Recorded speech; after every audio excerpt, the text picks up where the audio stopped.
Agora vamos conhecer uma batalha que traumatizou os romanos, uma derrota que fez com que os romanos tivessem uma visão diferente dos povos gauleses, um povo que assombrou Roma. Como é uma história muito antiga, é difícil colocar uma data exata para os acontecimentos, mas a data tradicional é 390 a.C. Alguns historiadores modernos acreditam que foi em 387 a.C. Os Sênones eram uma das várias tribos gaulesas que haviam invadido o norte da Itália pouco antes da famosa batalha. Eles se estabeleceram na costa do Adriático, em uma região próxima à atual Rimini. De acordo com Tito Livio, eles foram chamados a cidade etrusca de Clúsio, por Aruns, um jovem influente que buscava vingança contra Lucumo, cujo filho havia desonrado sua esposa. Quando os Sênones chegaram, os habitantes de Clúsio se sentiram ameaçados e pediram ajuda a Roma. Os romanos enviaram como embaixadores os 3 filhos de Marco Fábio Ambusto, um dos mais poderosos aristocratas romanos. Eles ordenaram aos gauleses que não atacassem Clúsio e declararam que Roma lutaria para defender a cidade, propondo uma negociação de paz. Os Sênones concordaram em estabelecer a paz se recebessem algumas terras dos clusianos. No entanto, uma disputa eclodiu, resultando em uma batalha na qual os embaixadores romanos participaram, violando sua neutralidade e resultando na morte de um chefe sênone por um dos romanos. De acordo com Dionísio de Alicarnasso, Lucumo era o rei da cidade, e, antes de sua morte, confiou a tutela de seu filho Aruns. Quando o filho de Lucumo se tornou mais velho, seduziu a esposa de Aruns. Indignado, Aruns viajou para a Gália para vender vinho, azeitonas e figos, produtos que os gauleses nunca haviam visto. Quando perguntaram a Aruns sobre a origem desses produtos, ele respondeu que vinham de uma terra grande e fértil, habitada por poucas pessoas que não eram bons guerreiros.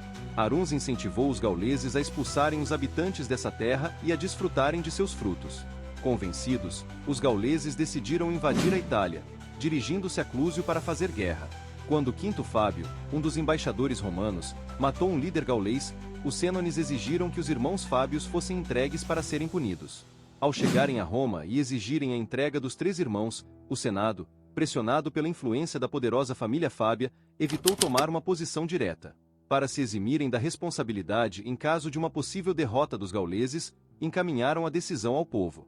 Lívio escreveu que, aqueles cuja punição deveria ser escolhida, foram convidados a decidir e foram eleitos tribunos militares com poderes consulares, para o próximo ano.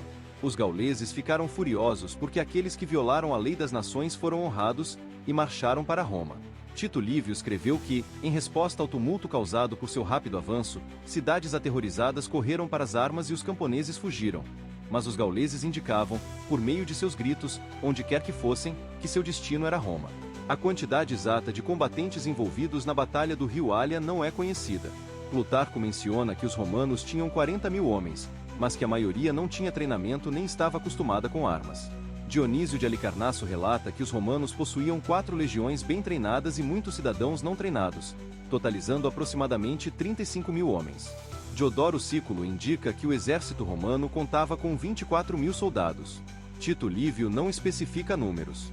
Historiadores modernos como Caris Sculardr estimam que os romanos tinham cerca de 15.000 homens, enquanto os gauleses tinham entre 30.000 e 70.000. Peter Beresford Ellis sugere um mínimo de 24.000 romanos, baseando-se na suposição de que cada cônsul comandava 2 legiões, totalizando 4 legiões, cada uma com 6.000 homens, além de um possível contingente de tropas aliadas. Ellis também argumenta que o exército tribal dos Sênones dificilmente excederia 12.000 combatentes. Os números fornecidos pelos historiadores antigos sobre o tamanho do exército romano frequentemente são exagerados. Contrariando a afirmação de Ellis, na época da batalha, os romanos tinham apenas 2 legiões, com o número aumentando para 4 somente no final do século, durante a Segunda Guerra Samnita. O primeiro registro de 4 legiões ocorre em 311 a.C. Na época da Batalha do Rio Alha, o exército romano era significativamente menor e a estrutura de comando era mais simples, consistindo em 2 legiões comandadas por 2 cônsules.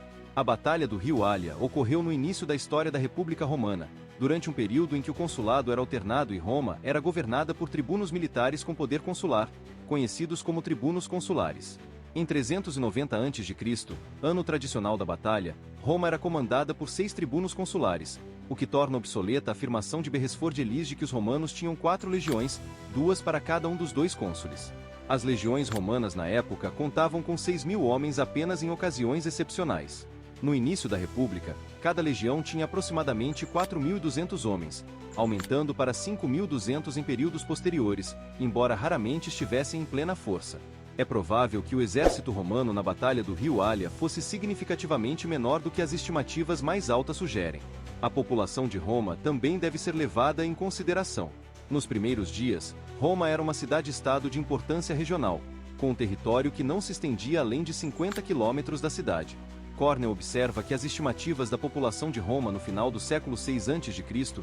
variam entre 25.000 e 50.000 habitantes, com uma estimativa mais provável entre 25.000 e 40.000. Embora o território de Roma tenha aumentado 75% no início do século IV a.C., devido à conquista da cidade de Veios, a maior parte da população conquistada não tinha cidadania romana e, portanto, não servia no exército romano. Essas considerações tornam improvável que Roma tivesse uma reserva militar de 24.000 ou mais soldados na época da Batalha do Rio Alha. Além disso, os romanos não tiveram muito tempo para se preparar adequadamente para a batalha, já que, após a rejeição de sua embaixada, os gauleses marcharam imediatamente sobre Roma, uma marcha de apenas alguns dias. O exército romano era uma milícia de camponeses recrutados em tempo parcial, que retornavam às suas fazendas após a temporada de campanhas militares. Nem todos os homens em idade militar eram convocados todos os anos, e muitos soldados viviam longe de Roma, necessitando de tempo para chegar à cidade. A dimensão da força dos sênones também não deve ser superestimada. A estimativa de Caris Culardr de 30.000 a 70.000 é considerada altamente improvável. Beresford Elie sugere que 12.000 seria um número mais provável para uma única tribo. O exército romano na batalha foi liderado pelo tribuno Quinto Sulpício Longo. Existem apenas 2 relatos antigos que fornecem detalhes sobre a Batalha do Rio Alha: Tito Livio e Diodoro Sículo. Segundo Tito Livio, Roma não tomou medidas especiais para enfrentar a ameaça gaulesa, mantendo a taxa de recrutamento usual das campanhas normais. Os gauleses avançaram rapidamente em direção a Roma, surpreendendo a cidade com a velocidade de sua marcha. A rapidez do avanço foi tão inesperada que Roma teve dificuldade em reunir seu exército e posicioná-lo para proteger a cidade. As forças romanas e gaulesas ficaram frente a frente na confluência do rio Tibre com o riacho Alha. Os romanos, provavelmente em menor número, não montaram acampamento, não ergueram muralhas defensivas e não realizaram os rituais de adivinhação dos deuses, como era costume. Para evitar serem flanqueados, estenderam suas alas, o que enfraqueceu o centro de sua formação. Colocaram as reservas numa colina à direita, mas Breno, o chefe gaulês, suspeitou que isso fosse um movimento para atacá-lo pela retaguarda. Decidiu, então, atacar a colina, causando pânico entre os romanos. A ala esquerda romana desmoronou e muitos soldados fugiram para a margem do rio Tibre, onde foram mortos pelos gauleses ou se afogaram ao tentar atravessar o rio. Aqueles que conseguiram nadar chegaram a Veios, uma cidade etrusca recentemente conquistada por Roma, mas não enviaram nenhum mensageiro para avisar Roma. A ala direita, mais distante do rio, recuou para Roma, deixando os gauleses surpresos com a facilidade da vitória. Diodoro Sículo, outro historiador antigo, oferece um relato diferente. Ele afirmou que os romanos marcharam e cruzaram o rio Tibre, posicionando suas melhores tropas, cerca de 24.000 homens, na planície e as tropas mais fracas na colina. Os celtas, por sua vez, também se alinharam, colocando seus melhores guerreiros na colina e derrotando os romanos com facilidade. A maioria dos soldados romanos na planície fugiu desordenadamente em direção ao rio, bloqueando uns aos outros na tentativa de escapar. Os celtas mataram os homens que estavam na retaguarda. Alguns romanos tentaram atravessar o rio usando suas armaduras, que, segundo Diodoro Sículo, valorizavam mais do que suas próprias vidas, mas que também os pesavam, dificultando a travessia. Alguns se afogaram, enquanto outros conseguiram alcançar a margem oposta com grande dificuldade. Durante a fuga, os soldados romanos jogaram suas armas e tentaram atravessar o rio a nado, mas os gauleses lançaram dardos contra eles. A maioria dos sobreviventes conseguiu escapar para a cidade de Veios, enquanto outros retornaram a Roma, onde relataram que o exército havia sido destruído. Plutarco escreveu que os gauleses acamparam perto da confluência do rio Alha com o Tibre, a cerca de 18 quilômetros de Roma, e atacaram os romanos de surpresa. A batalha foi desordenada e vergonhosa para os romanos. A ala esquerda romana foi empurrada para o rio e destruída, enquanto a ala direita recuou para as colinas diante do ataque gaulês na planície, com a maioria dos soldados fugindo para Roma. Os demais sobreviventes escaparam para Veios durante a noite, convencidos de que Roma estava perdida e que todo seu povo havia sido morto. No entanto, o que eles não esperavam é que Roma ainda não estava morta, e mesmo com o saque que viria, a cidade iria se sobressair. Tito Livio nos oferece um relato detalhado sobre o saque de Roma. Os gauleses, maravilhados com sua vitória repentina e impressionante, ficaram estagnados no campo de batalha, como se estivessem perplexos. Temendo uma emboscada, começaram a saquear os mortos conforme seu costume. Ao não perceberem nenhuma resistência, partiram em direção a Roma.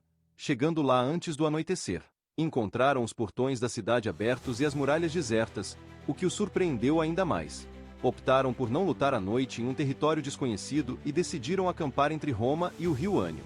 Os romanos estavam em estado de pânico, desconhecendo que a maior parte de seus soldados havia fugido para veios em vez de retornar a Roma. Pensaram que os únicos sobreviventes eram aqueles que conseguiram voltar para a cidade, acreditando possuir uma força muito limitada. Diante de sua vulnerabilidade, decidiram enviar os homens em idade de combate, os senadores aptos e suas famílias para o Monte Capitolino, levando armas e suprimentos para defender a fortaleza. O Flâmine de Quirino e as virgens vestais, sacerdotes encarregados dos rituais sagrados, receberam a incumbência de transportar os objetos sagrados do Estado e continuar suas cerimônias.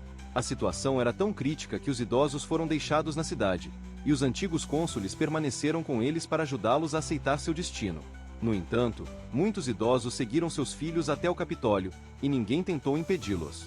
Muitas pessoas fugiram para o Monte Janículo, nos arredores da cidade, dispersando-se posteriormente pelo campo e outras cidades.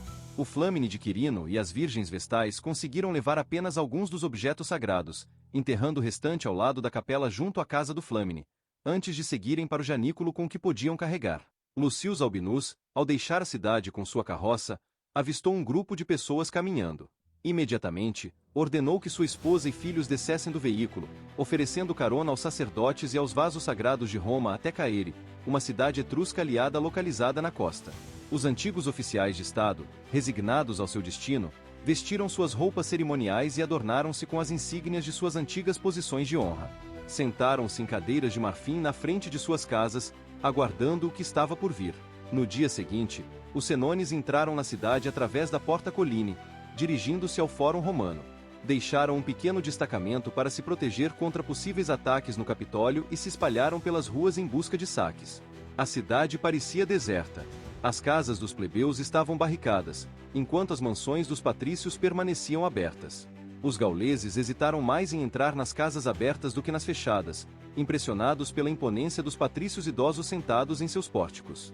Vestidos com magnificência e exibindo um porte majestoso, os patrícios tinham uma expressão que lembrava deuses, o que causava verdadeira veneração nos invasores. Essa cena se desenrolou até que um dos patrícios, Marcus Papírios, despertou a curiosidade de um gaulês, que começou a acariciar sua longa barba.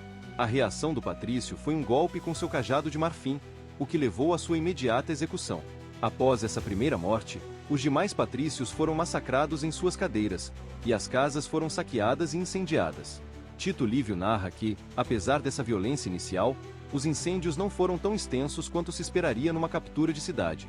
Ele especula que os gauleses não desejavam destruir Roma, mas sim intimidar os defensores no Monte Capitolino para forçá-los à rendição, poupando suas casas. Mesmo assim, os defensores, ouvindo os gritos dos inimigos, o clamor das mulheres e crianças, o rugir das chamas e o estrondo das casas desmoronando, permaneceram firmes na decisão de continuar a defender o morro. Com o passar dos dias, os defensores do Capitólio se acostumaram ao sofrimento e endureceram-se diante da adversidade. Após algum tempo, os senones, percebendo que a cidade estava em ruínas, mas que ainda não havia sinal de rendição, decidiram atacar o Capitólio ao amanhecer. Os romanos deixaram que os inimigos subissem a colina íngreme antes de os empurrarem costa abaixo. Os gauleses recuaram no meio da subida, e os romanos aproveitaram para atacar, infligindo pesadas baixas ao inimigo, que não tentou mais tomar a colina. Em vez disso, os senones estabeleceram um cerco. Dividiram suas forças. Uma parte sitiou a colina, enquanto a outra buscava alimentos nas terras das cidades vizinhas, já que os grãos ao redor de Roma tinham sido levados para veios pelos soldados romanos que fugiram para lá.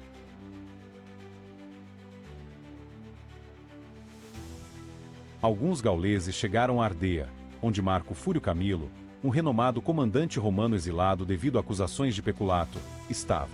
Camilo mobilizou os habitantes de Ardea e, durante a noite, surpreendeu e massacrou os gauleses em seu acampamento enquanto dormiam.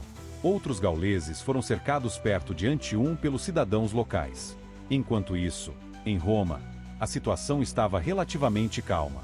Os senones conduziram o cerco de forma negligente, focando-se em impedir que os romanos escapassem. O clã patrício dos Fabii tinha a tradição de realizar um sacrifício anual no Monte Quirinal. Caio Fábio Dorsul, carregando os vasos sagrados, desceu do Capitólio, passou pelos piquetes inimigos e dirigiu-se ao Quirinal. Realizou os ritos sagrados e retornou ao Capitólio. Tito Livio comenta que os gauleses, talvez impressionados pela ousadia extraordinária de Fábio ou por sentimentos religiosos, não interferiram em sua missão. Enquanto isso, os sobreviventes da batalha que haviam fugido para Veios começaram a se reorganizar. Liderados pelo centurião Quintus Caedicius, escolhido como seu líder, eles derrotaram uma força etrusca que estava saqueando o território de Veios e se preparava para atacar a cidade. Caedício e suas forças, agora fortalecidas, capturaram alguns prisioneiros e os forçaram a conduzi-los a outra força etrusca nas Salinas, onde infligiram ainda mais perdas. À medida que suas forças cresciam, romanos que haviam fugido de Roma começaram a se dirigir para Veios, e voluntários do Lácio também se juntaram a eles. Caedício, reconhecendo a necessidade de um comando mais experiente, decidiu convocar Camilo, mas isso exigia a aprovação do Senado. Enviaram Comínio Pôncio, um soldado, a Roma como mensageiro. Ele desceu o rio Tibre em uma balsa improvisada e chegou a Roma, escalando uma rocha íngreme que os inimigos haviam deixado desprotegida devido à sua dificuldade. O Senado, ao receber a mensagem, decretou que a Assembleia Popular deveria aprovar uma lei para anular o banimento de Camilo e nomeá-lo ditador. Camilo foi então escoltado de Ardea até Veios para assumir o comando. Os senones, ao descobrirem pegadas deixadas por Comínio Pôncio ou ao perceberem uma subida relativamente fácil até o penhasco, tentaram escalar e alcançar o cume do Capitólio durante a noite. Eles não foram percebidos pelos guardas ou pelos cães, mas pelos gansos sagrados de Juno, que despertaram os romanos. Marco Mânlio Capitolino, um esconso, foi o primeiro a reagir, derrubando um gaulês que havia alcançado o topo e que, ao cair, levou outros consigo. Mânlio continuou a combater os gauleses que haviam largado suas armas para se agarrar às rochas. Com o auxílio dos outros soldados, os inimigos foram repelidos. Mânlio foi aclamado por sua bravura. Quinto Sulpício, desejando punir os guardas que não perceberam a aproximação do inimigo, foi impedido pelos soldados, mas acordaram que um dos responsáveis deveria ser punido. Assim, um homem foi escolhido como culpado e jogado do penhasco. Ambos os exércitos começaram a sofrer com a fome.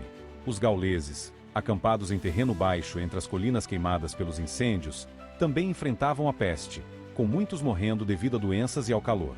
Incapazes de enterrar todos os mortos, começaram a empilhar e queimar os cadáveres. Desesperados, iniciaram negociações com os romanos, sugerindo que poderiam ser comprados para cessar o cerco, apelando à rendição devido à fome e à miséria que enfrentavam.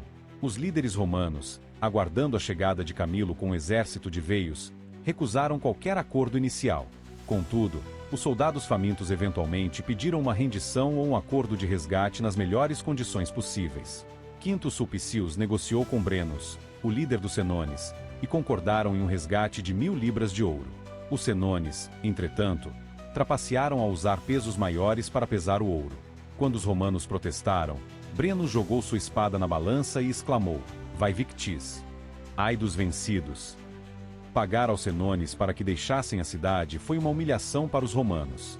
No entanto, conforme relatado por Tito Livio, Deus e o homem proibiram os romanos de serem um povo resgatado. Antes que a pesagem do ouro fosse concluída, Camilo chegou a Roma e ordenou que o pagamento fosse interrompido. Os gauleses afirmaram que um acordo havia sido firmado, mas Camilo declarou que, como o acordo foi feito por um oficial de menor status, era inválido. Ele então ofereceu batalha, na qual os senones foram facilmente derrotados. Eles sofreram outra derrota a cerca de 13 quilômetros a leste de Roma, onde, segundo Lívio, o massacre foi total. O acampamento foi capturado e nem mesmo o mensageiro sobreviveu para relatar o desastre. No relato de Diodoro da Sicília, que é menos detalhado, os senones passaram o primeiro dia após a Batalha da Ália cortando as cabeças dos mortos, um costume que ele mencionou. Depois, acamparam perto da cidade por 2 dias. Enquanto isso, os desesperados habitantes de Roma, acreditando que todo o exército havia sido exterminado e que não havia chance de resistência, fugiram para outras cidades. Os líderes romanos ordenaram que alimentos, ouro, prata e outros bens fossem levados para o Monte Capitolino, que foi então fortificado. Os senones inicialmente interpretaram o barulho na cidade como uma possível armadilha. No entanto, no quarto dia, decidiram arrombar os portões e saquear Roma. Apesar de realizarem ataques diários ao Capitólio, não conseguiram ferir nenhum civil, sofrendo pesadas baixas no processo. Reconhecendo que a tomada do Capitólio pela força não era viável, decidiram sitiar a colina. Enquanto isso, os etruscos aproveitaram a confusão para invadir o território romano ao redor de Veii, capturando prisioneiros e saqueando a área. Os soldados romanos refugiados em Veii organizaram uma emboscada, derrotaram os etruscos, recuperaram os bens saqueados e conseguiram um grande número de armas. Com esse sucesso, os romanos reconstituíram um exército, reunindo homens que haviam se dispersado após a fuga de Roma. Decidiram então libertar o Capitólio do cerco. Comínio Pôncio foi enviado como mensageiro ao Capitólio para informar aos sitiados sobre o plano de resgate. Ele atravessou o rio Tibre a nado e escalou um penhasco íngreme para entregar sua mensagem. Após cumprir sua missão, retornou para Veii. Os gauleses, ao notarem a trilha deixada por Pôncio, decidiram seguir o mesmo caminho. Devido à negligência dos guardas romanos, os gauleses conseguiram escalar o penhasco sem serem detectados. Quando os gansos sagrados de Juno começaram a fazer barulho, alertaram os romanos. Marco Mânlio Capitolino, também chamado Marcus Mallius por Diodoro, reagiu prontamente, cortando a mão do primeiro gaulês que subiu e o empurrando colina abaixo, resultando na queda e morte dos outros soldados inimigos que seguiam. Após esses eventos, os romanos iniciaram negociações de paz com os gauleses. Concordaram em pagar 1000 libras de ouro para que os senones deixassem a cidade e se retirassem do território romano.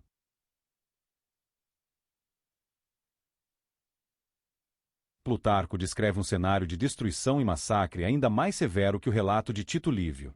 No terceiro dia após a batalha, os gauleses marcharam até Roma, encontrando os portões abertos e as muralhas desprotegidas. Eles entraram pela Porta Colline e, ao chegarem ao fórum, ficaram surpresos ao ver homens sentados ao ar livre, sem medo, apoiados nos cajados e olhando uns para os outros. Os gauleses hesitaram em se aproximar, considerando-os seres superiores.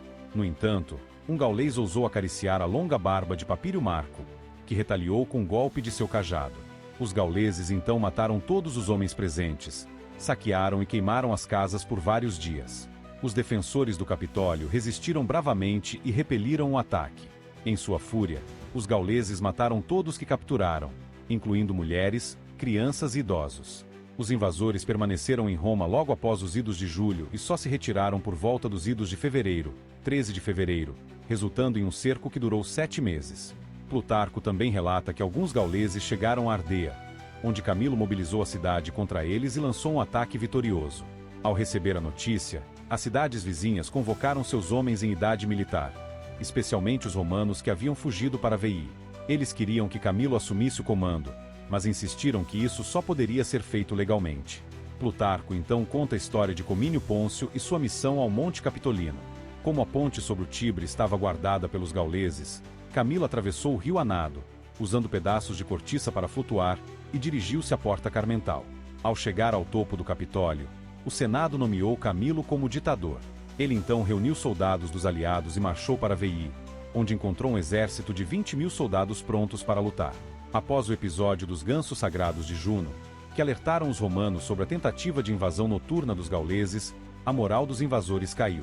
Enfrentando escassez de provisões, os gauleses não ousaram sair em busca de alimentos, temendo um possível ataque de Camilo. Além disso, doenças começaram a se espalhar em seu acampamento devido às condições insalubres. Acampavam em meio a ruínas e cadáveres, o que agravava a situação sanitária. O vento espalhava cinzas, dificultando a respiração, e o calor intenso do Mediterrâneo, ao qual não estavam acostumados, só aumentava seu sofrimento. No 7º mês do cerco, as baixas eram tão numerosas que os gauleses já não conseguiam enterrar seus mortos. Os defensores do Capitólio, por outro lado, estavam desanimados e famintos, sem conseguir receber notícias de Camilo devido à vigilância inimiga. A fome os obrigou a aceitar um acordo para pagar um resgate. Quando Camilo finalmente chegou a Roma, ele interrompeu a pesagem do ouro e declarou que os romanos deveriam defender sua cidade com ferro, não com ouro. Argumentou que o acordo de resgate não era legal, pois foi firmado sem sua autorização, uma vez que ele era o novo governante legal. Camilo afirmou que tinha autoridade para perdoar ou punir os gauleses, dependendo de seu arrependimento. Brennus, o líder dos gauleses, iniciou uma escaramuça, mas as condições caóticas na cidade em ruínas impossibilitaram uma batalha formal. Brenos recuou com seus homens para o acampamento e deixou a cidade durante a noite. Ao amanhecer, Camilo os alcançou e derrotou os gauleses. Muitos foram perseguidos e abatidos imediatamente, enquanto outros foram mortos pelas pessoas das aldeias e cidades vizinhas. A notícia do saque gaulês se espalhou até a Grécia. Plutarco menciona que Heracleides Pontico relatou uma versão imprecisa dos eventos e que Aristóteles atribuiu a salvação de Roma a um certo Lúcio, e não a Camilo. Os relatos da Batalha do Ália e do saque de Roma foram escritos séculos após os acontecimentos, levantando dúvidas sobre sua precisão. As discrepâncias entre os relatos de Tito Livio e Diodoro da Sicília refletem essa incerteza. A história do resgate de Roma por Camilo, por exemplo, é vista por muitos historiadores modernos como um acréscimo posterior, uma vez que ele não é mencionado por Diodoro Sículo ou Políbio, outro historiador grego antigo. Diodoro relatou que os gauleses foram derrotados na planície de Trausian, um local não identificado, por um exército etrusco enquanto voltavam do sul da Itália. Estrabão escreveu que foram derrotados por Caere, uma cidade etrusca aliada de Roma, que recuperou o ouro resgatado. Isso contradiz a versão de que Camilo interrompeu o pagamento do resgate aos senones. Além disso, Plutarco mencionou que Aristóteles afirmou que Roma foi salva por um certo Lúcio, possivelmente Lúcio Albino, que transportou as sacerdotisas vestais para Caere. O papel de Caere no saque gaulês pode ter sido mais significativo do que a tradição romana sugere. Outra questão é o motivo dos senones estarem no centro da Itália. Segundo Diodoro Sículo, os senones estavam angustiados e ansiosos para se mudar, devido ao clima quente de seu local de assentamento, o Ager Gallicus. Eles armaram seus homens mais jovens e os enviaram em busca de um novo território, levando-os a invadir a Etrúria e saquear o território de Clúsio com um exército de 30.000 homens. Assim, a história do saque de Roma é complexa e envolta em contradições, refletindo as diferentes narrativas e possíveis acréscimos posteriores. No entanto, Córneo questiona essa interpretação. Ao longo dos relatos, os senones são descritos predominantemente como guerreiros, sem menções a esposas e filhos que tipicamente acompanhariam um povo migratório em busca de novas terras. Córneo sugere que eles poderiam ter atuado como mercenários. Poucos meses após saquearem Roma, os gauleses foram contratados por Dionísio I de Siracusa, tirano de Siracusa na Sicília, para participar de uma guerra no sul da Itália. Isso poderia explicar por que os senones estavam em movimento em direção ao sul. A narrativa de sua derrota ao retornar do sul pode ser vista à luz dessa possibilidade. Além disso, é plausível que os senones tenham se dirigido a Clusium por terem sido contratados por uma das facções políticas em conflito na cidade, em vez de seguirmos a versão romantizada sobre a vingança de Aruns por sua esposa.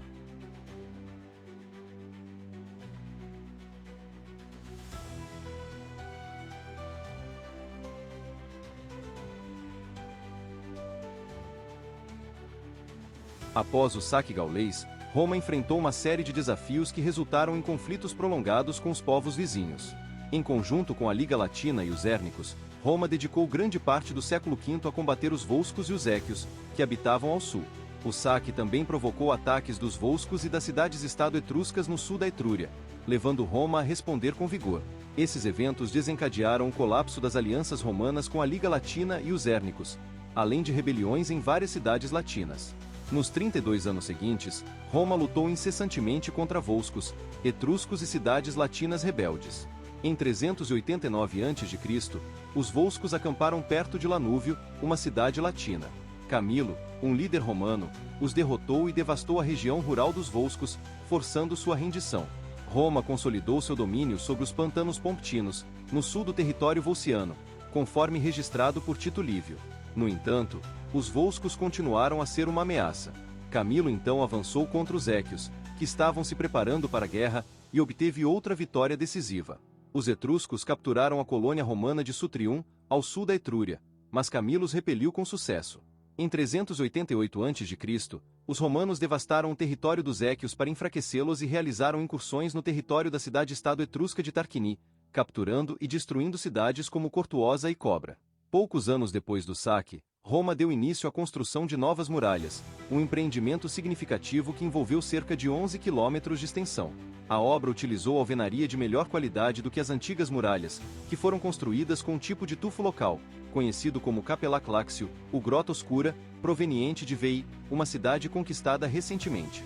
A posse desse território chegou a Roma com os materiais necessários para erguer defesas mais robustas, embora o novo tipo de rocha fosse mais duro e exigisse maior habilidade para ser trabalhado. O saque gaulês deixou uma marca profunda na mentalidade romana, gerando um medo duradouro dos gauleses, que reverberam por gerações. Esse temor não foi infundado, já que em 350 e 349 a.C. ocorreram novos ataques gauleses na região do Lácio, provavelmente com o objetivo de saquear. Em um desses confrontos, Marcus Valerius Corvus teria lutado em um duelo contra um campeão gaulês, de acordo com a tradição romana. Segundo o historiador Políbio, após esses ataques, Roma firmou um acordo de paz com os gauleses, garantindo que eles não voltassem a invadir o território romano por aproximadamente 30 anos.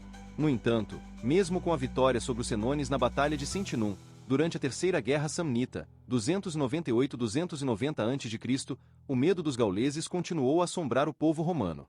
Esse recebimento era tão forte que, em momentos de crise, como em 228, 216 e 114 a.C., os romanos recorreram a rituais em sua cultura, como o sacrifício humano. Nessas graças, 2 gauleses e 2 gregos foram enterrados vivos como forma de apaziguar os deuses e prevenir novos desastres gauleses, apesar do sacrifício humano não ser uma prática tradicional em Roma. Essas medidas extraordinárias mostram o impacto psicológico. A ameaça gaulesa só seria realmente destruída quando Júlio César conquistasse a Gália no século I a.C.